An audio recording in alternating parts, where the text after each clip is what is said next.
मैं नेपाल आ गया हूँ। आज मैं दिनांक 9 जून को नेपाल में हूँ, सत्संग कर रहा हूँ। ग्राम मझो, गढ़ी, गांव पालिका 6, जिला सुनसरी, नेपाल में सत्संग कर रहा हूँ। आज रहूँगा, कल रहूँगा, इसके बाद नेपाल से चला जाऊँगा, फिर इंडिया। श्री सद्गुरु महाराज की जय। बोलिए प्रेम से श्री सद्गुरु महाराज की जय। श्री सद्गुरु महाराज की जय। सब कोई प्रेम से बोलेंगे, बोलने में कंजूसी नहीं करेंगे। बोलिए प्रेम से श्री सद्गुरु महाराज की जय। खिले कमल के पंखुरियों सम नयन सुशोभित है अभिराम। महर्षि में ही विशाल बुद्धिवर सादर बारंबार प्रणाम। आग लगी आकाश में चुई चुई गिरे अंगार। यदि न होते संत जना जल जाता संसार। साधु मिले सब दुख गए, मंगल भय शरीर। वचन सुनत सब मिट गई, जन्म मरण की पीर। वचन सुनत सब मिट गई, जन्म मरण की पीर। बोलिए प्रेम से श्री सद्गुरु महाराज की जय। श्री सद्गुरु महाराज की जय। श्री सद्गुरु महाराज की जय। इस पवित्र स्थल पर पधारे हुए सभी गुरुजनों को मेरा नमन। सम्मान्य साधु समाज, परम आदरणीय धर्म प्रेमी सैनों तथा आदरणीय माताओं एवं भक्तिमती बहनों, संसार में 3 तरह के लोग होते हैं। एक होते हैं गुलाब की तरह, दूसरे होते हैं आम की तरह और तीसरे होते हैं कटहल की तरह। आप लोगों ने देखा होगा कि गुलाब के वृक्ष में केवल फूल होते हैं, फल नहीं। तो कुछ व्यक्ति केवल कहते हैं, करते कुछ नहीं। संत कबीर साहब के वचन में आया है, कहता पर करता नहीं, अब मुंह का पक्का लबार। आखिर धक्का खाएगा साहब का दरबार। एक कहे, दूजी कहे, दो कहे बनाए। एक दो मुंह का बोलना घना तमाचा है। और दूसरे आदमी होते हैं आम की तरह। आप लोगों ने देखा होगा कि आम के वृक्ष में पहले मंजर होता है और उसके बाद उसमें फल लगता है। तो कुछ आदमी ऐसे होते हैं जो कहते हैं, जिस बात को कहते हैं कि मैं ऐसा करूंगा वैसा करूंगा, तो वे कहे हुए बातों को पूरा कर देते हैं। जो कहते हैं करके दिखला देते हैं। ये होते हैं आम की तरह। जिस तरह से आम के वृक्ष में पहले मंजर होता, पीछे फल लगता है, उसी तरह से कुछ व्यक्ति जो कहते हैं उसे करके भी दिखला देते हैं। वे होते हैं आम की तरह। और तीसरे आदमी होते हैं कटहल की तरह। तीसरे तरह के आदमी कहते नहीं कि मैं ऐसा करूंगा वैसा करूंगा, और जो उचित बात होती है बिना कहे करके दिखला देते हैं।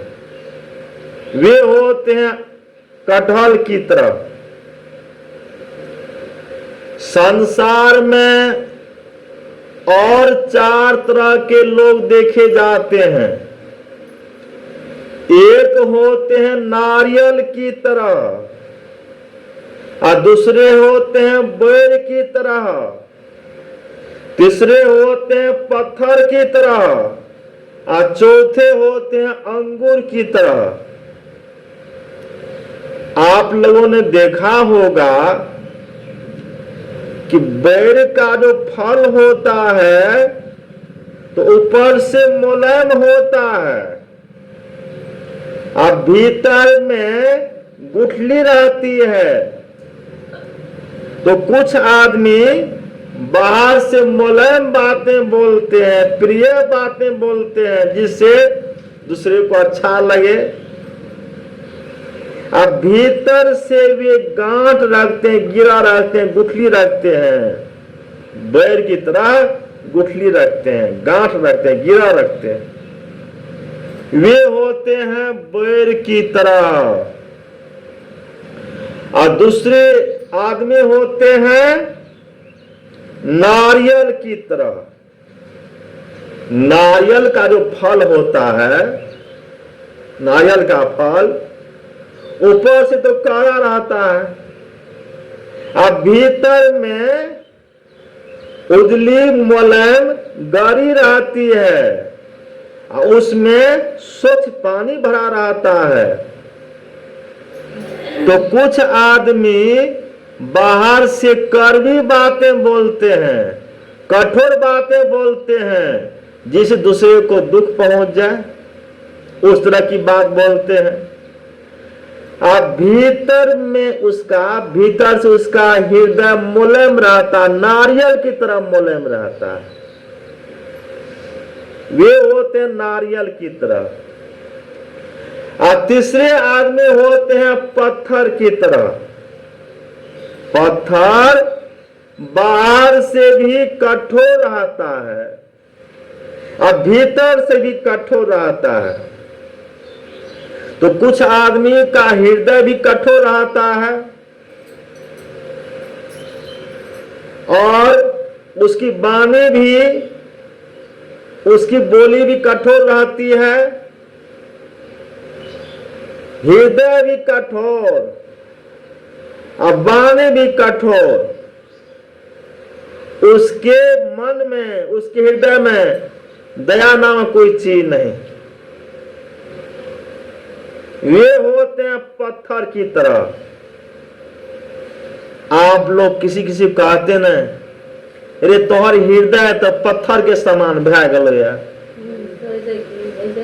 कनियोटा दया नाम के चीज तोरा नहीं छो। तोहर हृदय तो एक पत्थर समान कठोर भै गेल। तू कठोर भै गेली रे, पत्थर समान तू कठोर भै गेली है।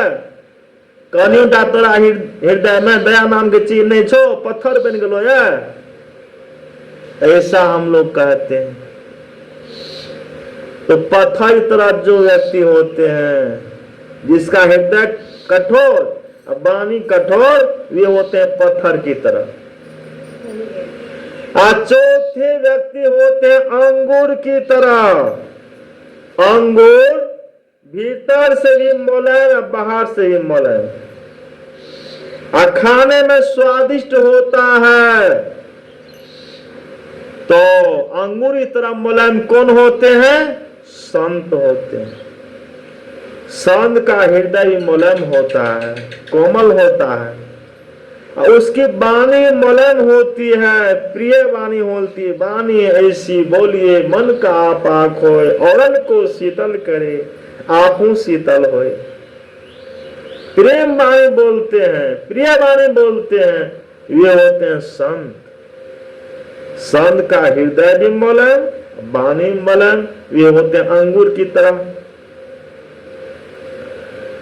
संसार में और 3 तरह के लोग देखे जाते हैं, विषय साधक सिद्ध सयाने और त्रिविजी जग वेद बखाने। एक आदमी होते हैं विषय, दूसरे आदमी होते हैं साधक, और तीसरे आदमी होते हैं सिद्ध। तो विषय लोगों की उपमा गुबरेला मक्खी से दी गई है, और साधक की उपमा घर की मक्खियों से दी गई है, और सिद्ध की उपमा मधुमक्खी से दी गई है। गुबरेला मक्खी पैखाने पर आती है, और पैखाने पर आकर वह गोलियां बनाती है। गुबरेला मक्खी कहीं नहीं जाएगी, कहीं पर फुलवारी है, कहीं पर मिठाई है, कोई अच्छी चीज है, उस पर गुबरेला मक्खी जाकर नहीं बैठेगी। गुबरेला मक्खी केवल पैखाने में गोलियां बनाती रहेगी। तो संसार में कुछ आदमी ऐसे होते हैं जो सत्संग में जाना पसंद नहीं करते। कहीं कथा कीर्तन हो, कहीं सत्संग हो, कहीं भगवान की चर्चा हो, कहीं हरि चर्चा हो, भागवत चर्चा हो, राम की चर्चा हो, तो वहां वे नहीं जाएंगे, सत्संग में नहीं जाएंगे, भजन में नहीं जाएंगे, और वे केवल विषय का मंथन करते रहेंगे। 5 आदमी एक जगह बैठ गया और इसकी निंदा, उसकी निंदा, इसका शिकायत, उसका शिकायत, निंदा में लगे रहेंगे, दूसरे की निंदा में लगे रहेंगे, मार काट अत्याचार अनाचार की बात सोचते रहेंगे, इधर उधर की बातचीत में लगे रहेंगे, सांसारिक बात में लगे रहेंगे, लेकिन सत्संग में वे नहीं जाएंगे, कहीं कथा कीर्तन में नहीं जाएंगे। वे आदमी होते हैं गुबरेला मक्खी की तरह। गुबरेला मक्खी जैसे पैखाने में रहकर गोलियां बनाती है, और वह कहीं फुलवार जाकर नहीं बैठती है, मिठाई पर नहीं बैठती है, केवल पैखाने में रहकर गोलियां बनाती है, उसी तरह के वे आदमी होते हैं जो केवल विषय में लगे रहते हैं, दूसरे की निंदा शिकायत में लगे रहते हैं, सत्संग में नहीं जाते हैं। वे होते हैं गुबरेला मक्खी की तरह। और दूसरे आदमी होते हैं साधक। साधक की उपमा घर की मक्खियों दी गई है। घर की मक्खियां कभी मिठाई जाकर बैठेगी, और कभी मिठाई का ढेर है, लड्डू, रसगुल्ला, लालमोहन, टिकरी, बुंदिया, जिलेबी है, तो उस पर जाकर बैठ जाएगी। और नन्हा मुन्ना बच्चा पैखाना कर दिया तो पैखाने पर ही वह जाकर बैठ जाएगी। घर की मक्खियां पैखाने पर जाकर बैठ जाएगी, कहीं पैखाने में बैठेगी, कहीं मिठाई जाकर बैठेगी।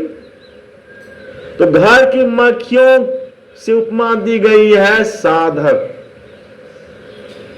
साधक की उपमा घर की मक्खी से दी गई है। इस तरह से साधक लोग होते हैं, जो साधक होते हैं, जो साधना करते हैं, जो सत्संग भजन करते हैं। अभी तो हम लोग सत्संग भजन में लगे हुए हैं, ध्यान भजन में लगे हुए हैं, तो जब तक ध्यान भजन में रहेंगे, सत्संग में रहेंगे, तो हम लोग का मन तो सत्संग में लगा हुआ है। और जब सत्संग समाप्त हो जाएगा, फिर जाएंगे तो संसारिक इधर की बातचीत में लग जाएंगे, संसारिक काम में लग जाएंगे। तो कभी सत्संग में मन लग जाता है, कभी संसारिक काम में मन लग जाता है। तो ऐसे जो व्यक्ति हैं, उसकी उपमा घर की मक्खियों दी गई है। जिस तरह से घर की मक्खियां कभी पैखाने पर बैठेगी, कभी मिठाई की ढेर पर बैठेगी, उसी तरह से होते हैं साधक लोग, सत्संगी लोग। सत्संग में मन लग गया, सत्संग कर रहे हैं, अब मन इधर से हट गया, सत्संग समाप्त हो गया, फिर संसारिक काम काज में लग गया। तो ये होते हैं घर की मक्खियों की तरह। और तीसरे होते हैं सिद्ध। सिद्ध लोगों की उपमा मधुमक्खी दी गई है। मधुमक्खी केवल मधु संग्रह करती है, वह कहीं नहीं जाती है, मधु संग्रह करती है। तो मधुमक्खी से उपमा दी गई है। शांत लोग मधुमक्खी की तरह है। शांत लोग केवल भगवत भजन, ईश्वर का भजन, भगवान की भक्ति, ईश्वर की भक्ति में लगे रहते हैं और ईश्वर के आनंद में मग्न रहते हैं। 8 पहर 64 घड़ी अजन बुला कर ध्यान, और न जाने कौन घड़ी आए मिले भगवान। 8 पहर 64 घड़ी उसी में मग्न रहते हैं, भगवान की भक्ति में, ईश्वर की भक्ति में मग्न रहते हैं। ऐसे होते हैं संत। भाया जी हरि रस पी मत वाला, भाया जी हरि रस पी मत वारा। 8 पहर हरि के रस में, हरि के आनंद में, परमात्मा के आनंद में, परमानंद में मग्न रहते हैं। उसको संसारिक विषय से कोई मतलब नहीं, संसारिक काम काज से कोई मतलब नहीं, किसी से मतलब नहीं। मैं तो रमता जोगी राम, मुझे संसार से क्या काम। मैं तो रमता जोगी राम, अब मुझे संसार से क्या काम। ऐसे होते हैं संत। ये तो रमे रहते हैं राम की भक्ति में, परमात्मा की भक्ति में, परमात्मा के आनंद में मग्न रहते हैं। ये संत होते हैं। एक संत थे दादू दयाल जी महाराज। उसी के समय में एक रजब खां मुसलमान थे। वे जा रहे थे विवाह करने के लिए। दादू साहब का आश्रम था, आश्रम के निकट जा रहे थे, बराती सज धज कर विवाह करने के लिए जा रहे थे। तो रजब खां के मन में हुआ कि निकट में दादू साहब का आश्रम है, और जाकर दादू साहब को प्रणाम कर लूंगा, उससे आशीर्वाद ले लूंगा, तो शुभ विवाह होगा। तो चले गए दादू साहब के आश्रम, दादू साहब को प्रणाम करने के लिए, उससे आशीर्वाद लेने के लिए। तो जैसे गए तो रजब खां के मस्तक पर मोर था। तो जैसे दादू साहब को प्रणाम किया रजब खां मुसलमान, तो दादू साहब रजब खां को देखकर रजब खां से कहा, रजब तूने गजब किया, सिर पर बांधा मोर, आया था हरि भजन को चला नरक की ओर। इस तरह की वाणी सुनकर रजब खां के अंदर जो पूर्वजन्म का संस्कार था जग गया, संस्कार जग गया। अब मुंह उतार कर रख दिया, अपने भाई से कहा तुम जाओ शादी कर लो, मैं नहीं जाऊंगा। लड़की वाले दुखित नहीं हो जाए इसलिए तुम जाओ शादी कर लो, अब मैं नहीं जाऊंगा। अपने भाई को भेज दिया। रजब खां उसी दादू साहब के आश्रम में रह गए, अब भक्ति में लग गए और वे भी संत हो गए। तो जो सुखी दिया सलाई है तो एक बार घिसने से ही भग से जल जाता है। आप भीगी रहने पर घिसते घिसते काठी टूट जाए मगर वह जलती नहीं। उसी तरह जिसके अंदर कई जन्म का संस्कार है तो एक बार संत के वचन सुनते ही संस्कार जग जाता है, और जिसके अंदर संस्कार नहीं है तो कितना भी संत का वचन सुना दीजिए जगने वाला नहीं, कुछ प्रभाव पड़ने वाला नहीं। वह भींगी दिया सलाई के समान है। जिसका संस्कार जग गया तो समझिए वह सुखी दिया सलाई के समान है। आज जिसका संस्कार नहीं जगा, संत का वचन बार बार सुन रहा है और संस्कार नहीं जग रहा है तो समझिए वह भींगी दिया सलाई के समान है। पूर्व जन्म के पाप से हरि चर्चा न सहे, और जैसे जोर की ताप से भूख की रुचि जाए। यदि बुखार आ जाएगा, ज्वर आ जाएगा तो भोजन करने का मन नहीं होगा, खाने की इच्छा नहीं होगी।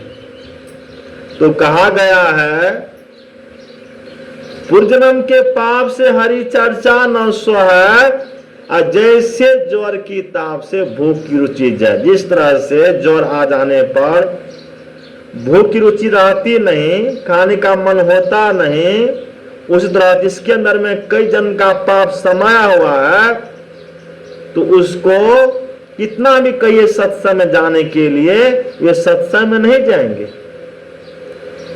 वे ईश्वर की भक्ति में नहीं लगेंगे, वे संसारिक काम काज में लगे रहेंगे।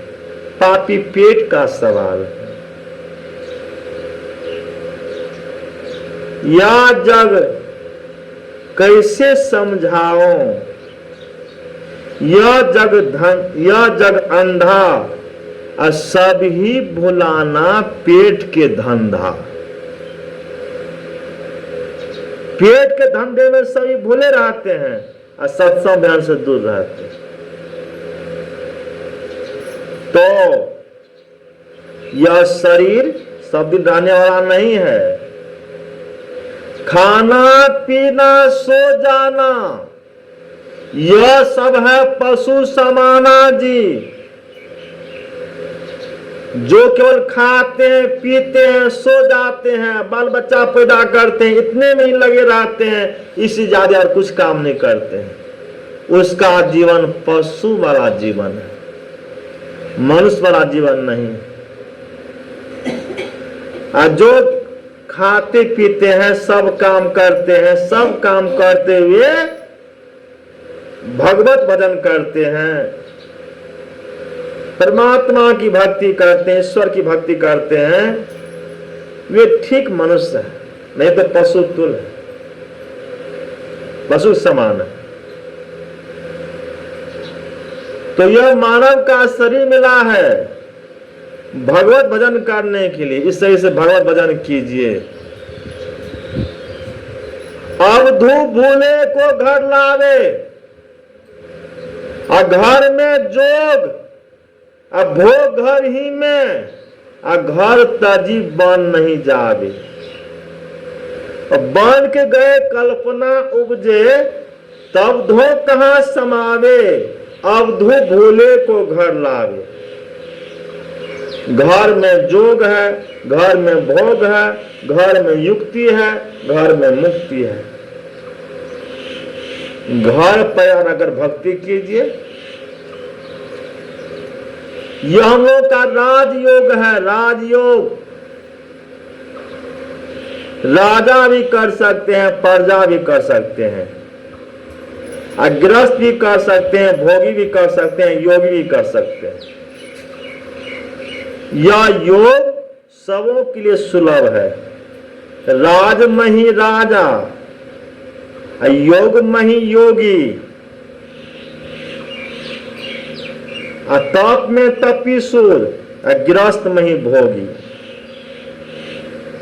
सब कोई इस योग को कर सकते हैं। न घर छोड़ना है, न परिवार छोड़ना है, न बाल बच्चा छोड़ना है, न काम रोजगार छोड़ना है। सब काम करते हुए, घर पर रहते हुए भक्ति कीजिए। केवल समय का बंटवारा कर लीजिए। इतने समय तक संसारिक काम करना है, इतने समय तक ध्यान करना है, इतने समय तक सत्संग करना है। समय बांट काम कीजिए। दिन भर काम करते हैं, आज सुबह शाम क्या करते हैं? सुबह शाम तो समय निकालकर अवश्य ध्यान भजन में, सत्संग में समय लगेगा। ब्रह्म बेला के समय जग जाइए, उस समय अंग धो लीजिए, कुली कर लीजिए, ध्यान में बैठ जाइए। 3 बजे 3 से 4 का ध्यान कीजिए, ब्रह्म बेला समय ध्यान कीजिए। पहला समय। दूसरा समय जिसमें आप स्नान करते हैं, स्नान करते हैं तो मस्तिष्क ठंडा रहता है, उसमें ध्यान करेंगे तो ध्यान बनेगा। तीसरा समय शाम के बेला में ध्यान कीजिए। शाम में पैर हाथ धोकर फ्रेश होकर ध्यान में बैठ जाइए, ध्यान कर लीजिए। उसके बाद अस्थि विनती कीजिए, भजन गाइए, आरती कीजिए, उसके बाद भोजन कीजिए। तो कम से कम 3 समय अवश्य ध्यान भजन कीजिए। भोर दोपहर शाम 3 समय ध्यान कीजिए। इसके अलावा आपको जब समय मिले तब ध्यान कर सकते हैं। रात को भोजन करके सोने के वक्त ध्यान करके सोएंगे तो खराब स्वप्न नहीं देखेंगे। दिन को हरि सुमिरन करो, रैन जाग कर ध्यान, भूख राखी भोजन करो, तज सोवन को बान। 4 पहर नहीं जग सके, आधी रात सो जाग, ध्यान करो जप ही करो, भजन करन को लाग। जो नहीं सरदा दोपहर, पिछले पारे चेत, उठ बैठो रटना रटो, प्रभु सो लावो हेत। जागे ना पिछले पहर, करे न गुरु मत जाप, मुंह फारे सोवत रहे, ताको लागे पाप। चुरा के पिछले पर जब ध्यान नहीं करते उसे पाप लगता है। हर रात के पिछले पहरे में एक दौलत मुक्ति रहती है। जो जागत है सो पावत है, जो सोवत है सो खोवत है। जो जागे सो पावे, जो सोवे सो खोवे। रात के पिछले पहर अवश्य जग जाइए, सोए मत रहिए। उस समय यदि आप टहल जाएंगे शुद्ध हवा में, तो कहा गया है जो गुण है सुबह के हवा में, सो गुण नहीं दवा में। दवा में वह गुण नहीं है जो गुण सुबह के हवा में। उसमें टहलेंगे तो उस समय शरीर स्वस्थ रहेगा, उसमें सोए मत रहे, कुछ टहल जाए, घूम फिर ली, शरीर का रोग भी चला जाएगा, स्वस्थ हो जाएंगे। तो उस समय जागिए, जगकर ध्यान भजन कीजिए। ऋषि मुनि संत महात्मा योगी फकीर साधु सन्यासी देवी देवता सभी उस समय जगे रहते हैं। उस समय अवश्य जागिए, सोए मत रहिए। तो यह संतों का ज्ञान है। संतों ज्ञान में सुनिए, अमल में लाइए। कहने वाले कितने कह गए, लिखने वाले कितने लिख गए। मोटी मोटी पुस्तकों की रचना की गई, पढ़ने सुनने वाले पढ़ सुन रहे हैं, लेकिन जो करे सो तरे, जो करेंगे वे तरेंगे, और करेंगे नहीं तो तरेंगे नहीं।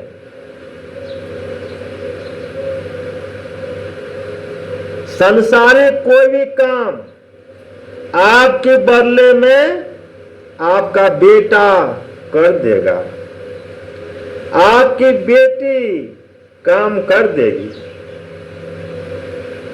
जो परिवार के लोग हैं, अड़ोस पड़ोस के लोग हैं, वे आपका काम आपके बदले में कर देंगे। संसारिक काम जो है आपके बदले में वे कर देंगे।